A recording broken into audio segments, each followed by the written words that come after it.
was in a kayak and he was kayaking down a pretty full-on rapid, and it was right at the end of the day, so we were getting a bit kind of close with daylight coming down. Everyone was pretty tired by this point as well, and we were basically looking for camp around that time. And then we got to this final big rapid, and I think all of us just thought like, oh, we don't need this right now.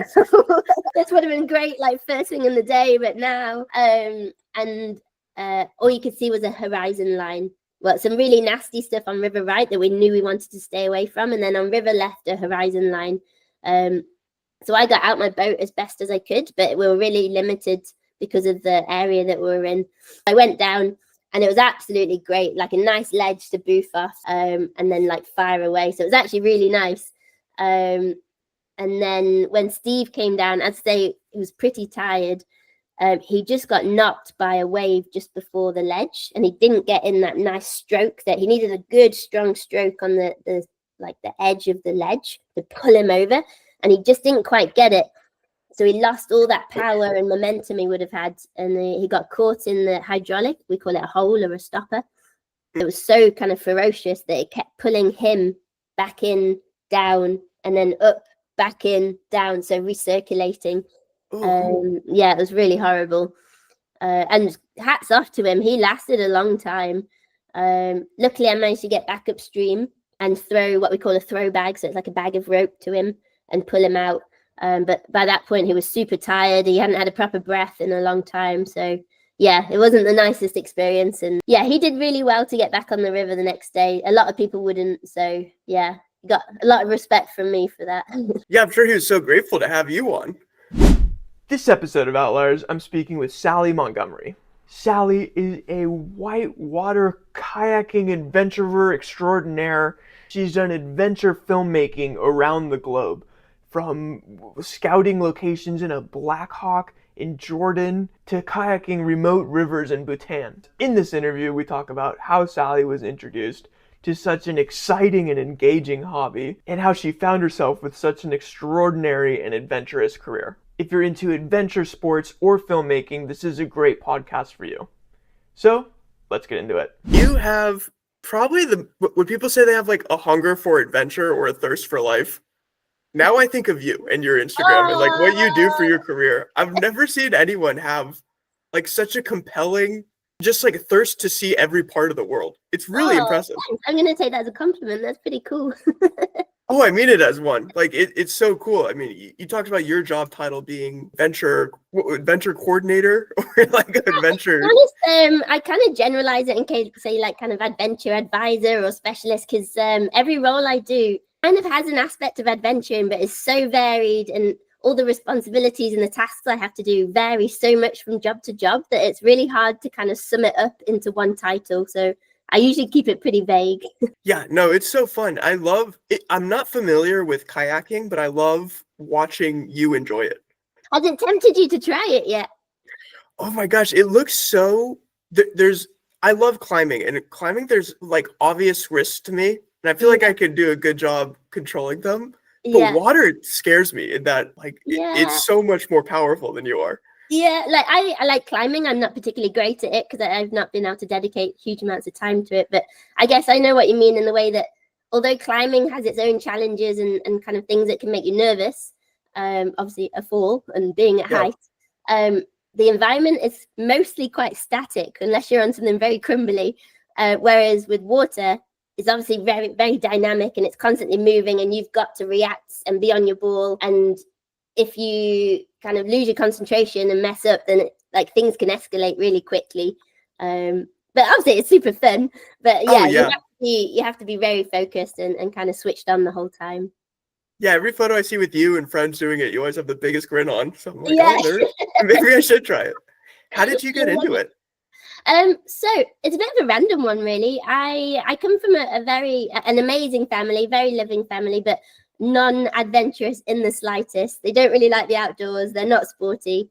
But I was born a bit of a terror child. I just had all this all this energy and like thirst for kind of adventuring and things, but not really anywhere to kind of use it and get rid of it.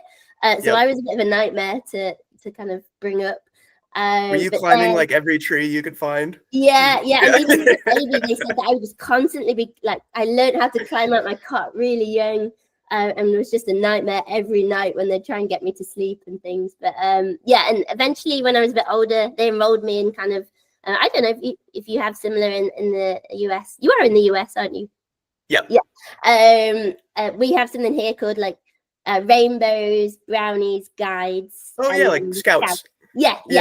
So I got introduced to kind of some adventure through that. I actually got chucked out the guides for being a bit too adventurous, as they termed it. But that was great because that introduced me to the scouts, where I got to try kayaking for the first time. And it was just on a flat lake in a big kayak full of holes that was like way too big for me, but I absolutely loved it. And then after scouts finished and things, like I thought like, right, that's it. I guess I go get a job now and be an adult. And then, yeah, when I was about 18, I found out that you can go kayaking as an adult. You don't have to be a scout. You don't have to be on scout camp. And there's this thing called whitewater. And yeah, as soon as I realized it and found a way in, I was just completely obsessed. And my whole kind of direction of life, of where I thought I was heading and what I'd previously been working really hard towards, just took a complete curveball. And yeah, life was quite different. Wow, how fortuitous that you were introduced to it. Yeah. Well, I was actually running a bar at the time. I was saving up to go to university, so I took a year out and was running a bar in the city centre. And some of the people that worked for us were in a local university canoe club. And they just invited me along one weekend. I couldn't kayak, obviously, like especially not on whitewater. But they were using an artificial man-made like whitewater course. So yeah, they borrowed a raft, and a few of us went in the raft and played around and were swimming and having a go at guiding and things. And yeah, I just absolutely loved it. And then went every opportunity I could, really. Oh, that's awesome. So what is it about it? Like for me, climbing, it sounds similar, where it's just so focusing. It blocks out everything else, because if you're not present, you're not gonna You'll get like screwed it won't let you be not present. Yeah. You know, like the lizard part of your brain is like, no, you're here. Is it similar in that way? Yeah. There's so many things I love about kayaking. And initially, when I all I knew was this artificial whitewater course. That's all I knew there was. That I just absolutely loved it. I started spending any spare time that I wasn't working, I was there. Eventually, I quit the bar job and got a job at the whitewater course, literally just handing out wetsuits to people. But it meant that I could jump on the water in every lunch break, or me and like whoever I was working with, one of us would always sneak off to get more training in. And I was just completely obsessed. I loved it.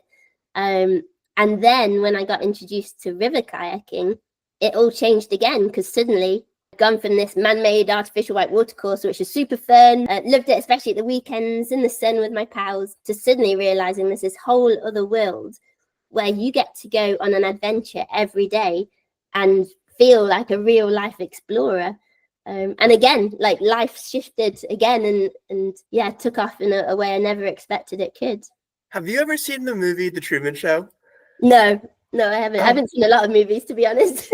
Oh my gosh, it's a pretty good one. But it's Jim Carrey, and he's a little kid, and they're asking, it's like career day, and they're asking what he wants to be when he grows up, and he says, "I want to be an explorer." And the teacher goes, "Oh, you can't. Everything's already been found." No. Yeah, but like the whole movie is him trying to like find ways to be an explorer. Oh, I need to watch this movie. What's it called? It's called The Truman Show. Okay, I'm gonna search it out. I like Jim Carrey. That sounds it's great. pretty cute. But anyway, that made me think of you, because you're like, oh, okay, how do I be an explorer? Yeah. And you like still find a way to make it as a career, to be an explorer almost. And in an age where, yeah, we have mapped everything, but you're still finding ways to chart uncharted rivers. And yeah. And like that's one of the things that I've come to find is actually there's loads out there that still hasn't been fully explored and is pretty unknown. And that's really exciting. Like, I think like now especially we really appreciate those opportunities to be the first people to go and seek out this new place or new river. And yeah, it's like crazy exciting. Can you tell me about Bhutan? I don't even know if I'm pronouncing that right. I had to look that country up. Bhutan. But Bhutan. Okay. The way it sounds kind of cool. So it's a very tiny little country, landlocked between kind of China and India. And it's super, super special. I think it was only in like the 50s that they actually started letting tourists in. I'd have to double check that fact, but I think it was around then. Up until then, tourists were not allowed in, and now tourists can go in, but there's quite a few guidelines and things and where you can go, and you have to have a guide and stuff. And a big part of that is because they are so protective of their kind of culture and their nature, both of which I think are in like amazing kind of reasons for that. And when you get there, you can really see why. There's a very strong kind of Buddhism culture there. And the people are so lovely, so welcoming, will do absolutely anything for you. And you can sense the pride in their country as well. And then just wilderness and nature wise, it's just amazing. Just beautiful dense forests in some areas. Then other areas it's big open farmland and rice paddies, lots of really beautiful rivers, there's mountains. It's just an absolutely incredible place, and they really prioritize protecting the nature and also the happiness of their people. That's one thing that Bhutan's famous for, is that they put population happiness in front of income, basically, and finances. And to them, like, that is the most important thing, is are people happy and healthy? And I think that's pretty unique today. And pretty awesome. So and I've been fortunate enough to go there a few times now, and do quite a bit of kayaking. And the whitewater there is pretty awesome as well. I want to know about, didn't you kayak down the last uncharted river in Bhutan? The Kamchatka. Yes. So that was my first TV expedition, actually. And it was with a guy called Steve Backshall, who here in the UK is a pretty well-known nature and wildlife and adventure presenter. He's got a show that has been going for years and everyone still loves it, called The Deadly 60. And I got a call out the blue one day asking if I would be interested in being part of a team exploring the last unexplored river of Bhutan. Obviously, I said yes. That's like the phone call you've been dreaming for, right? No, I didn't even know it was a thing. It came, yeah, and even if I did know it was a thing, I never thought I would get the call. Absolutely,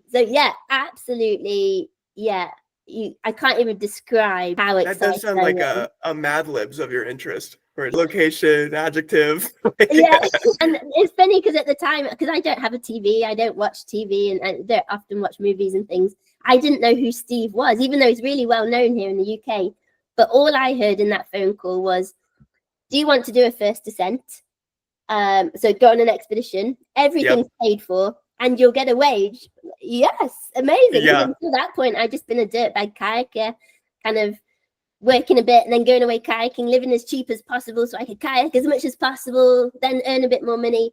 So to have an expedition paid for was massive in itself, but then also the last unexplored river of a place like Bhutan. Like, how amazing is that?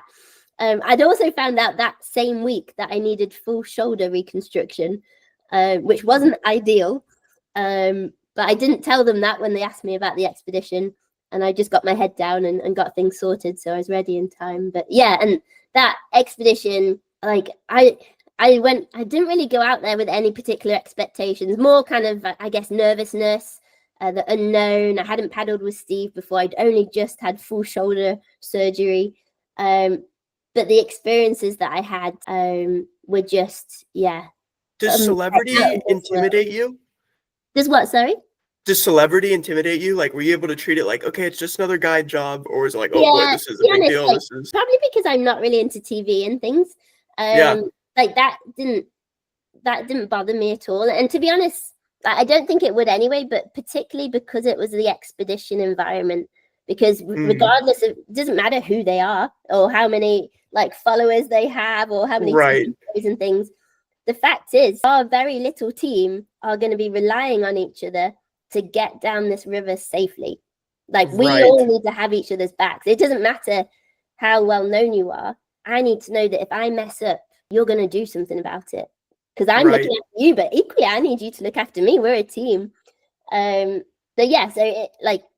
it never really was a thing. And I think maybe it helps that because Steve is just mega like down to earth. Like he's like one of my closest friends now.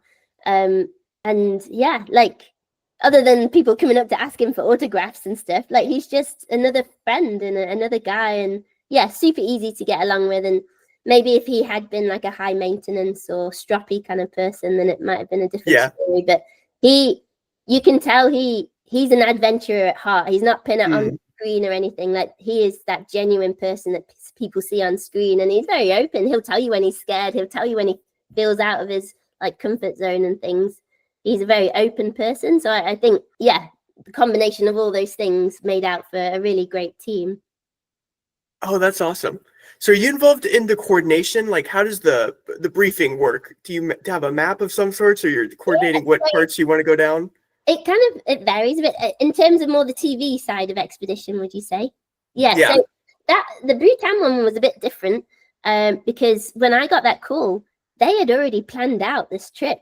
Like we already had an expedition plan in place.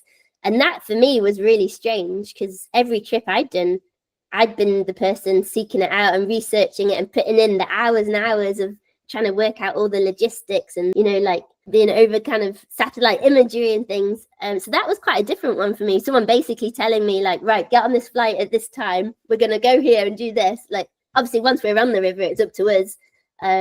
Like we're the ones finding our way. But yeah, that was a new one for me, kind of someone else doing that initial research work. And then obviously once I was involved, I could then start looking at imagery and getting an idea of the river and the terrains and things. But normally, it's usually from travel and from other trips and meeting other people and getting conversations going or seeing new places that somewhere, I don't know, catches your eye or your ear. And you think, that sounds interesting. And then you go away and you start digging deep and finding out everything that you can. And all this time, obviously, the excitement's building and you're basically creating an expedition or an adventure. And then hopefully at some point you go and do it. Was it that adventure where he fell in the water and you rescued him? The Bhutan one? Yeah. So he didn't fall in. He was, well, I guess he was in a kayak and he was kayaking down a pretty full-on rapid, and it was right at the end of the day. So we were getting a bit kind of close with daylight coming down. Everyone was pretty tired by this point as well, and we were basically looking for camp around that time. We needed somewhere to camp. We were all getting really tired, but it was quite clear that we needed to carry on a bit further before we'd get to somewhere suitable because there was still a lot of gradient being lost. And then we got to this final big rapid, and I think all of us just thought like, oh, we don't need this right now. This would have been great like first thing in the day, but now all you could see was a horizon line. Well, some really nasty stuff on river right that we knew we wanted to stay away from, and then on river left a horizon line. So I got out my boat as best as I could, but we were really limited because of the area that we were in. It was really walled in, and I could just about see a chute of water coming out after this horizon line. So I felt pretty sure that there was a good way out of it. So I went down, and it was absolutely great, like a nice ledge to boof off, and then like fire away. So it was actually really nice. And then when Steve came down, I'd say he was pretty tired. He just got knocked by a wave just before the ledge, and he didn't get in that nice stroke that he needed. A good strong stroke on the edge of the ledge to pull him over, and he just didn't quite get it. So he lost all that power and momentum he would have had, and he got caught in the hydraulic. We call it a hole or a stopper. And unfortunately, it was a really nasty one because it was like walled in, and those ones are not friendly at all. And he ended up coming out of the kayak, but it was so kind of ferocious that it kept pulling him back in, down, and then up, back in, down, so recirculating. Yeah, it was really horrible. And hats off to him, he lasted a long time. Luckily I managed to get back upstream and throw what we call a throw bag, so it's like a bag of rope to him and pull him out. But by that point he was super tired. He hadn't had a proper breath in a long time, so yeah, it wasn't the nicest experience. And yeah, he did really well to get back on the river the next day. A lot of people wouldn't, so yeah, got a lot of respect from me for that. Yeah, I'm sure he was so grateful to have you on. Yeah, he's been absolutely great, actually. Like, he kind of sang my praises lots of times and really kind of shown his appreciation. And soon after that, he kind of integrated me into his family. I'm Aunt Sal to his kids and things. So yeah, he's shown his appreciation over and over again, partly by continuing to take me on adventures, which is then You're his lucky charm now. well, then a second series got commissioned, and there was another first descent river in there. That time we're in Kamchatka in Russia, and I got asked to be expedition leader, so that's pretty cool. That's a nice way of showing your appreciation to someone. Oh my gosh! So what does an expedition leader do? Well, basically, so the whole team is important. Like, no one is superior to anyone else.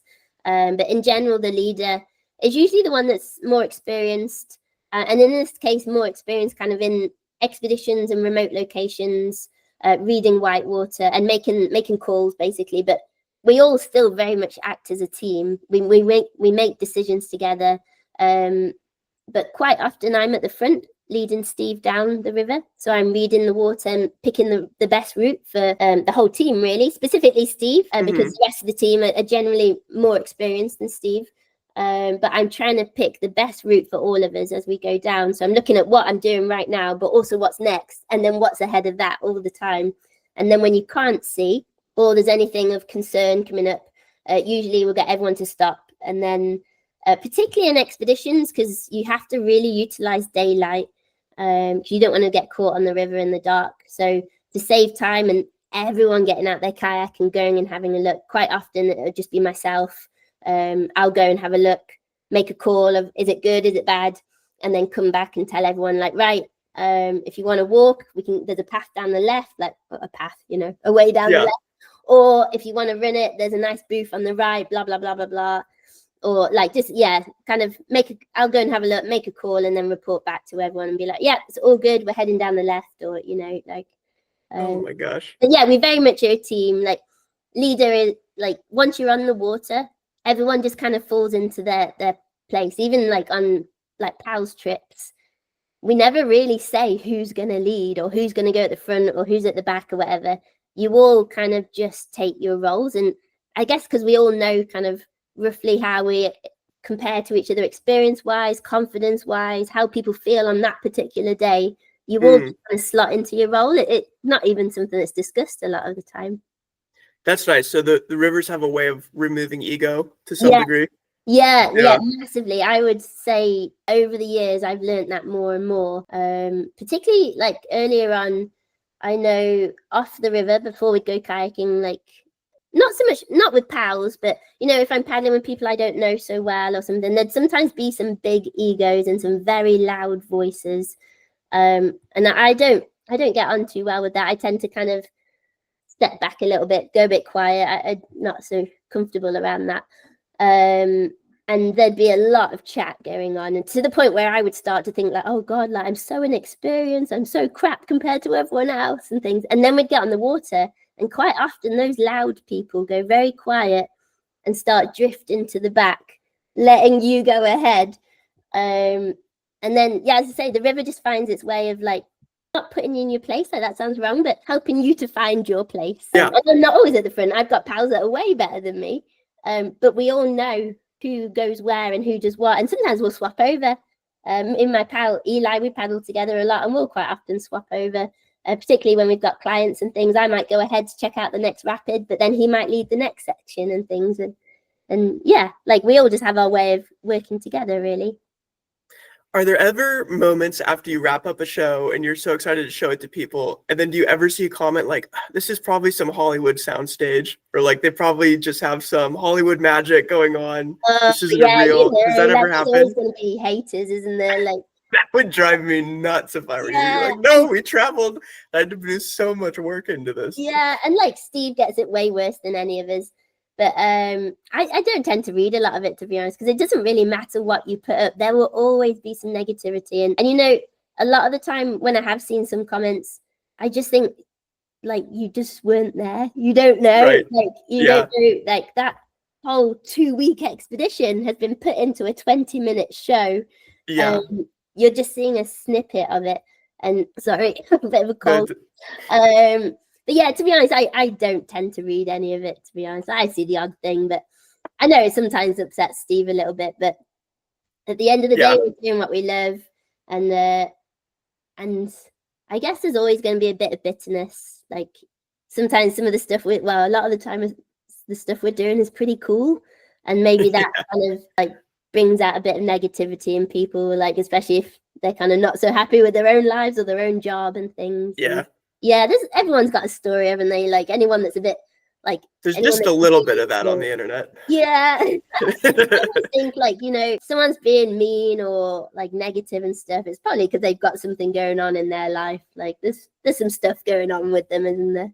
When you say you're looking for good rivers when you're doing planning, do you have to put on like a new TV hat to say like this is what a good river looks like for filming and for location scouting versus your guiding hat? That's like, this will be the most fun for everyone on the group. Yeah, there's definitely overlap.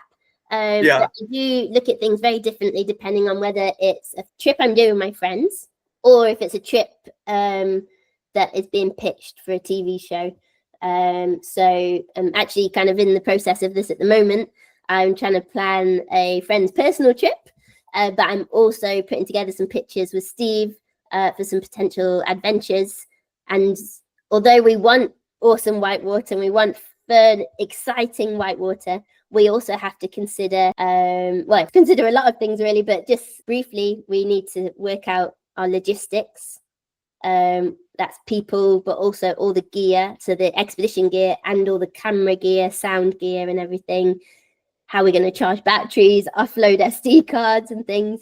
Is it possible for the non-river crew, so maybe more often than not, the producer, the director of photography and people, they are not river people more often than not. So there's usually, when it comes to TV, there's usually a land-based crew who will try and come and access the river wherever possible to come and get footage. So looking at access for those guys is a thing as well. And sometimes it's not possible and we just have to do what we can, whether that's have a gear raft and a camera raft, but not all rivers are suitable for that. So yeah, kind of working out those things. There's also more the kind of boring side of things like visas, permits, permissions, and any kind of political unrest and, just kind of exploring all the things. And yeah, working out if we've got something to go with here. Yeah, I can imagine like just the behind the scenes logistics on a thing like that. And do you like ship the kayaks out yourself or are they there waiting when you're... It completely depends on the location, to be honest. Because like with any sport, you want your equipment, you want the boat, you want the paddle, you want the things that are your go-to. I'm quite small, so not all kayaks fit me. And not all kayaks will paddle the way I want them to paddle. And I've very much got a strong preference of what I like to paddle and what I know I can paddle better in. That makes sense to me. You're like, I got all these other things to worry about. I do not want to worry about the one thing I know is just my bread and butter. Yeah, for sure. Yeah, you know your equipment, you know what works with you well, and also like the sponsors to consider and things as well. So depending on the location, if we can, we'll fly with them. Some airlines will take kayaks, but not very many. Sometimes we've shipped. Sometimes we've looked at surrounding areas to see if we'll be able to get a boat from there, transported over to there. And yeah, you start getting quite creative and just investigating every possible option and route. So yeah, it's varied a lot. Russia, we flew with them and we had to transport them all in a helicopter, which was pretty cool.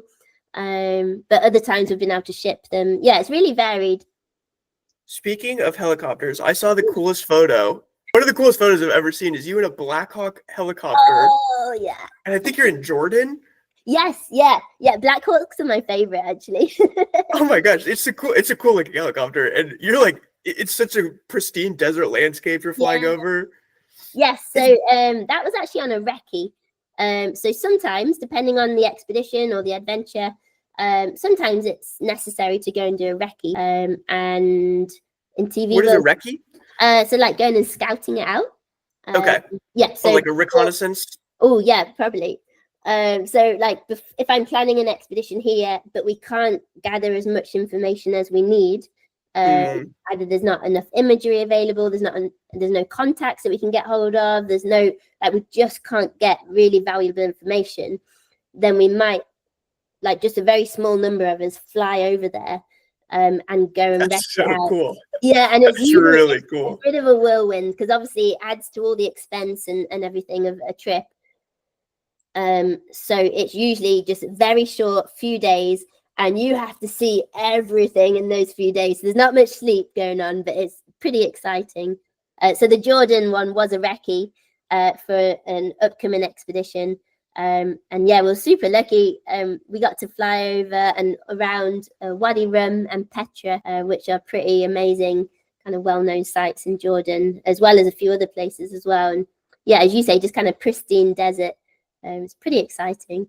And yeah. I thought it was a funny contrast too from the two things I know you from, which is like the water. The driest place possible. Yeah, in the air, in the driest place possible. I've got to say, actually, because when I was in Jordan, it was amazing. It's such an interesting place. And then when I came back, when was it? I think it was in the summer. And I came back, and everything here in the UK was so luscious and green and full of life. And I was in the forest, just like, wow, there's so much colour and so many trees.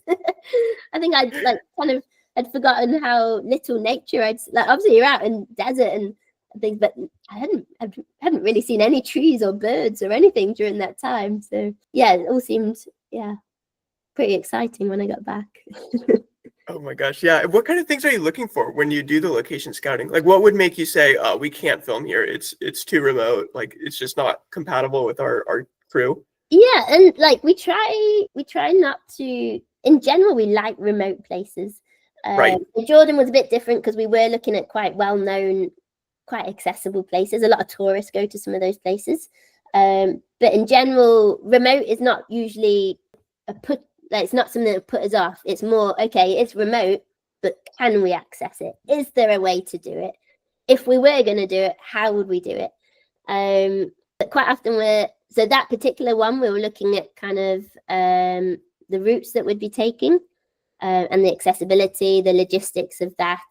We were also looking at the sites and the views, the scenery and things, to kind of start planning out scenic shots, camera positionings, where we might, we'll do drone here, we're going to do set up sticks here, and like just starting to plan things out, and also using it to work out like our travel times, and okay, so we're going to start in this location, then move to this one, and just get a real sense of the location and be able to put together a more precise plan.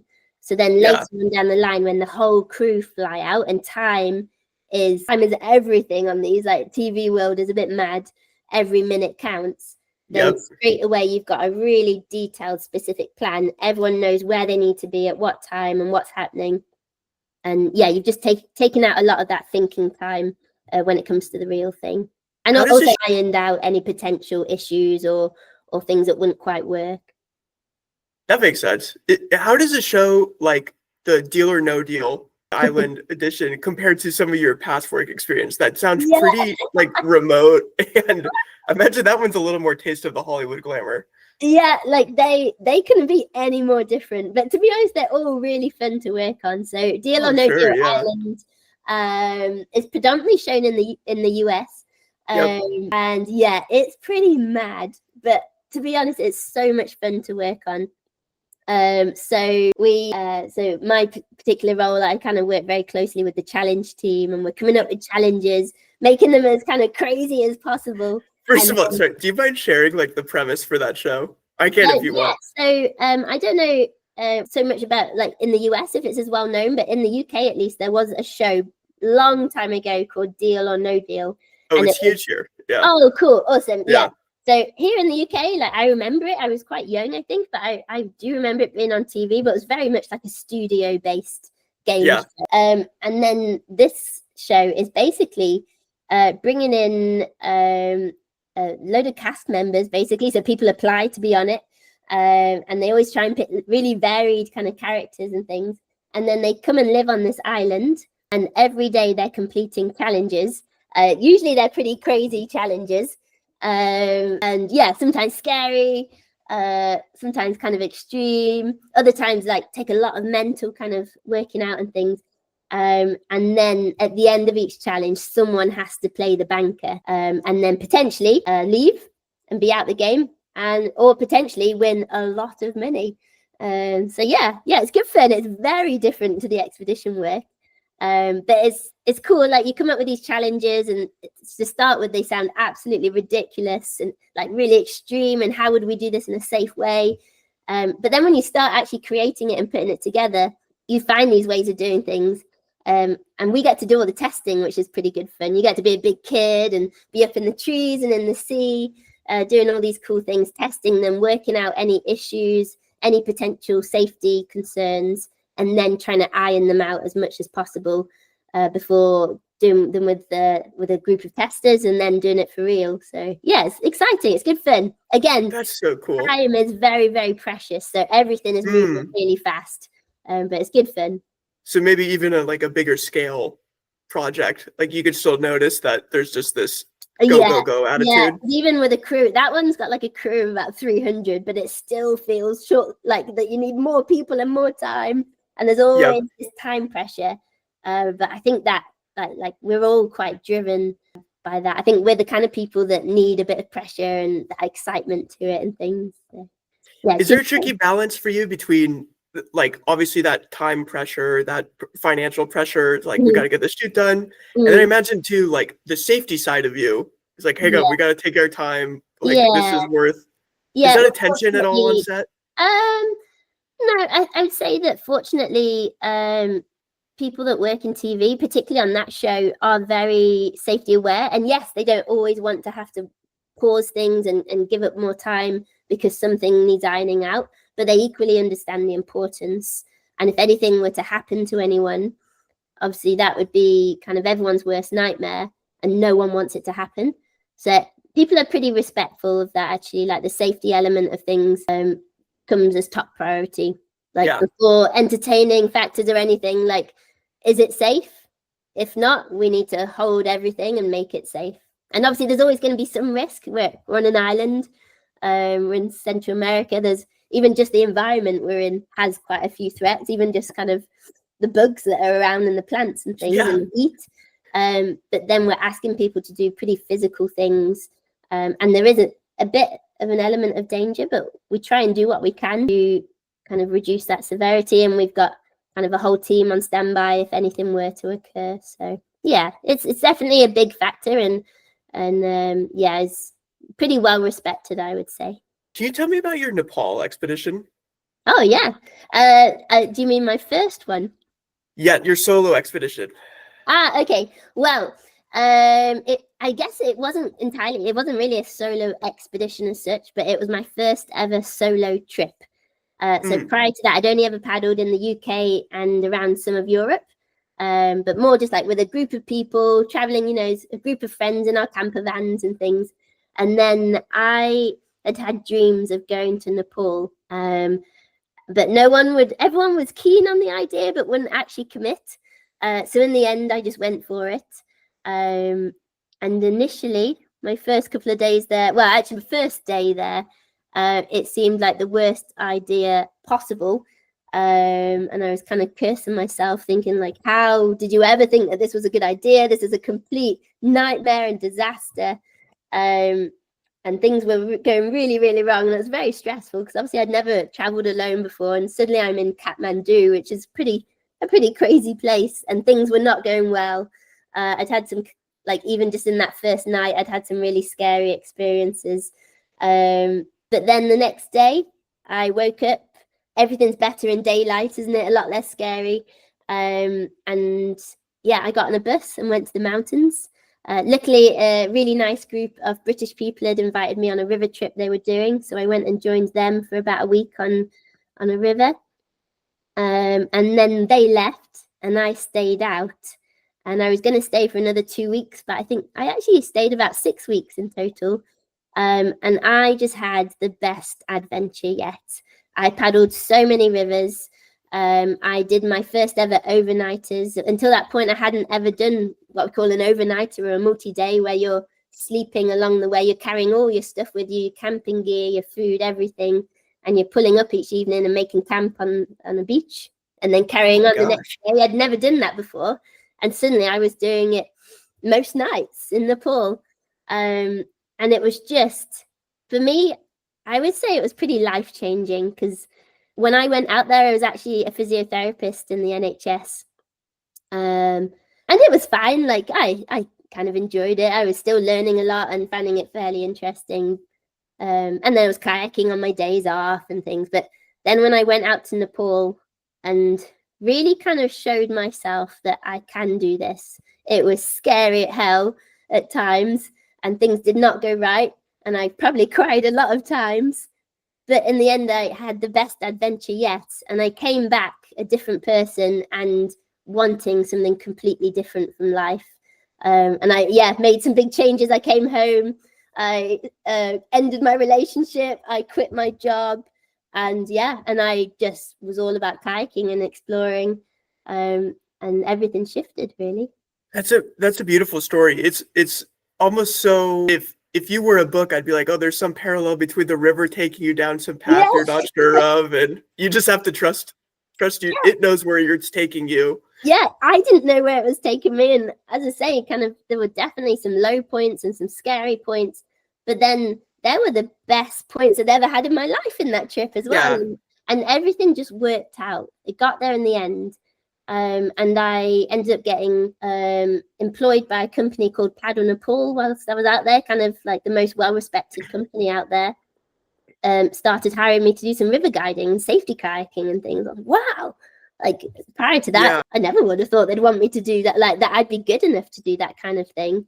And I just remember like looking around and being on this massive river in the middle of the mountains, thinking like, wow, like I did this. This is pretty cool. Like, little old me did this. This is amazing. Is that a validating feeling? Like, does it take some weight off you to say like, oh, okay, I'm making the right, like this feels right to me? Yeah, I think so. Because I've tried to explain it before to people. I don't know if I quite get it, like my words right, but when I'm on the river, everything just seems to make sense. Like out in normal life, as I call it, usually when I'm back here in the UK trying to do normal adult things, it's really confusing. Like, there's so many options, and should I be doing this? Should I be doing that? And oh no, this person's doing this, and like it's so confusing and like a bit overwhelming at times. But then as soon as I'm on the river, there's none of that. I know what my role is. I know what I need to do. I'm suddenly really happy. I'm not worrying about all those little things that were bothering me before. And yeah, it all just makes sense. And it sounds a bit cheesy, but I kind of feel at home. And and I'm just like, oh yeah, there I am. I was lost a little bit before, but yeah, here I am again. I've found myself again. Yeah, no, I totally get that. There's always certain elements where like, okay, this feels good. I feel like I'm where I'm supposed to be. Yes, yeah, definitely. And like the times where I've kind of like had to step away a little bit temporarily, so like during the pandemic, or just when I've had like a big long stint of work that's like in a less adventure, or like injuries and stuff, like when I've had to step away a bit during those times, I have started to be a bit like, oh, I don't really know who I am and what I'm doing in my life, and just kind of questioning everything, like, what is my purpose? And then as soon as I get back on the river, I'm like, oh yeah, there we go. Now it makes sense again. Will you hear me for some speed round questions? Yeah, for sure. Awesome. Okay, favorite place you've ever paddled? I would say Chile. Interesting. Oh, I wouldn't even think about that. Yeah, well, it's amazing because kind of a bit further north, you've just got all these pristine, amazing, super clean waterfalls in like deep basalt canyons. And then further down south, you've just got these massive, big volume rivers with huge barreling waves. And it's all hot weather and sunshine and lots of cool paddlers around and things. It's a bit of a paddling paradise. I'm hoping in February, actually. Is there a place that you haven't been to yet that's on your kayak bucket list? Yeah, there's a few places. I won't go into too much detail because I'm currently putting some expedition ideas together, which hopefully we'll be pitching soon. So, but yes, there's still a lot of places that I want to go. It seems the list never gets shorter, because as soon as you go to one place, you find out about another place, or Right. you had such a good time that you want to go again. Yeah, I get that. Yeah. Is there a book you think everyone should read? Yes, I knew you were going to ask me this, actually, so I got one ready. It's called Living the Best Day Ever by a man called Henri, who was a kayaker. He unfortunately got killed by a crocodile on the Nile, but he wrote this book before that, and I remember it changing my perspective on life quite a lot. And then I will also mention, because you mentioned Bhutan and our expeditions with Steve, he wrote this book all about those expeditions, so that's pretty good as well. Steve Backshall expedition. Nice. Lots of good stories in and lots of adventures. Oh, I love it. And then if you could have dinner with anyone, dead or alive. Ooh, well, this might not be what everyone else would agree with, but for me personally, because I kayak in all different places all over the world, sometimes I see some of my closest friends once every 2 years. Like everyone's so spread out. What I would actually choose would to have all my friends from all over the world in one place all together, preferably barefoot, sat in the sand on a nice beach with a nice sunset, and just grabbing food, having a few drinks and things, and all just getting to hang out together. That would be the dream dinner date for me, I think. Oh, I love that. Is there a Thanksgiving equivalent in the UK? No, not really, just Christmas. We just had our Thanksgiving, and we had so many friends and family over last week at our house, and it made me think of what it was like. So fun seeing our whole house full of everyone we know and love. Well, that's the thing, isn't it? Like, as adults, somehow we make ourselves incredibly busy, and suddenly, like, everyone's too busy to all meet up at the same time, and you end up going a long time without seeing some of your best pals. Just because we're all living really different lives, and a lot of my pals, as I said, are in different countries. That actually just being together is pretty awesome, and I think it really makes you appreciate the time that you do get together. Totally. Have you seen those like flip book animations? You like draw a stick figure and it just like walks across the flip pad. Yeah. I feel like I have some people in my life that I see their life as a flip pad. Yeah. I just see them like while they're here, and then the next slide they're over here, and you're like, okay, it's just interesting. You don't see the full video. You just see this kind of like slide to slide to slide. Yeah, totally. Yeah, I've got a lot of pals like that. Like, I say, when I've spent a lot of time out the UK, my closest pals here, I've gone months and months and months without seeing. I've missed all their birthdays, Christmases and things, but they're really understanding. They get it. And then likewise, I'm having a bit of time in the UK right now. And some of my closest friends, many of which are in the US, I haven't seen for almost a year and a half, but we still chat most of the time. We're still sending each other funny things and getting excited about potential future kayaking plans and stuff. So yeah, I feel really fortunate to have that community. What does your family think of your job? They just think I'm mad in general, to be honest. As I said, we're very different, but they've always been incredibly supportive. They openly say that I'm mad. And I know that they would not want my life. Like, obviously, like, the travel is cool and things, but it's not their kind of thing. But yeah, they openly say that I'm mad to people, but they're equally like so loving and so supportive, and they tell me regularly that they're proud, which is like super nice, because there are times when I kind of look at my life and like compared to other people, especially when I come back to the UK and everyone's got like normal lives and things, and I think, oh, what am I doing? But yeah, like sometimes you do kind of question yourself and your life and things, but yeah, they've made it really clear that they're proud and they're supportive and things. So yeah, I really appreciate that, and it's always nice coming home to them. That's awesome. And I mean, all the more credit to you that you were able to craft this career and life of yours without a family that's really involved in adventure, it sounds like, in the implicit sense. Yeah, a lot of people I meet, like, oh yeah, my dad was a kayaker, my mum was a climber, blah blah blah, and like they've grown up in this world, so they knew it was a thing. Whereas I kind of feel a bit like I was a bit blind for the first few years, because I lived like just outside a city centre in Nottingham, in a very non-outdoorsy place. Like, the community I was around and the like school friends and stuff, all awesome, but no one did anything outdoorsy. Like, the closest it got was like joining the local football club. Like, that was the only kind of sport you could do. So yeah, I was just kind of oblivious that you could go do with these things. As I say, I didn't really watch TV and stuff. So yeah, so I like, perhaps part of me wishes I'd found things a bit earlier and kind of cracked on with it sooner, but I'm just glad I found it, to be honest. So that otherwise Yeah. I'd still be that really like frustrated, restless person that's, I don't know, grumpy. Sal, what's the best way for people to follow or support you?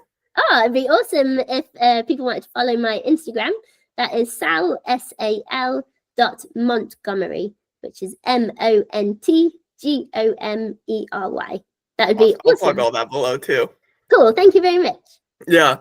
Yeah, cool. Thanks so much. You just have such a infectious joy for the earth, for what you do. It's so fun talking to you. And you just have such a healthy attitude about, I don't know, leadership and stewardship and adventure and like entertainment even. Like, it's really fun talking to you. Thank you. And I think like we all know that like leaders that have a lot of ego or are bossy or think they're better than everyone, like that's not an environment that's nice to be in. No one wants to be in it, and it doesn't make you feel good about yourself. So then you're not going to do a good job, are you? Because we all do well when we feel good, don't we? And I think I've learned a lot like over the past with that, and worked out what kind of leader I want to be and what is a good leader. And also I think that some of that appreciation for life and the opportunities I've had and things is because I've done rubbish jobs, and I've done those like minimum wage, relentless jobs that are the same all day, every day, and you're being paid about £3 an hour for it. I've done all of those. And even like my NHS job, like for some people it is a dream career. And for a little while I thought that that was really what I wanted to do. But once I was kind of in that, working in the hospital all day, every day, not getting outside, not getting to do the things I loved, I realized like, actually, this is making me quite unhappy. So now that I'm getting to work in what I work in now, every time I'm so appreciative, and it's really unpredictable and unknown. Like I don't know if I'm going to keep getting work. It's so competitive. TV as an industry is struggling, but then we keep having these waves and things picking up again and things. So there's always this unknown. And this part of your mind thinking like, right, okay, if this doesn't work out, what is the plan? So for that, every time I do get another opportunity, I'm so appreciative because I'm thinking, yes, I get to live the dream a little bit longer. Oh my gosh, I love that. Yeah. Yeah, and I love use you know, I get there's pros and cons to like Instagram, but like your account makes me so glad it exists, because I'm like, I would not know about this otherwise. I would not know about, like, it's so fun seeing this person so happy, and it's great. Oh, thank you. Yeah, and I could definitely be a bit better with the whole Instagram thing. Like I'm gonna try and post a bit more often and stuff. But yeah, in general, it is all pretty positive, upbeat stuff, and yeah, quite random and varied. Like sometimes all it is kayaking, then other times like all it is adventure TV work. It's and just fun. Too. So yeah, I haven't quite established exactly what it is. But I guess it's just a bit of an insight into like, this is the random thing I'm doing this week. Yeah. Well, thanks so much, Sal. I really appreciate it. No, thank you for inviting me. I appreciate coming on and getting to meet you finally, and getting to see your cool kit room too. Totally. My computer will work with me. Huge thank you to Sally for joining. I had a blast talking with you. And thank you for listening. Be sure to hit like, follow, subscribe, 5 stars, every button on the platform so you can stay tuned for the next episode. Thanks.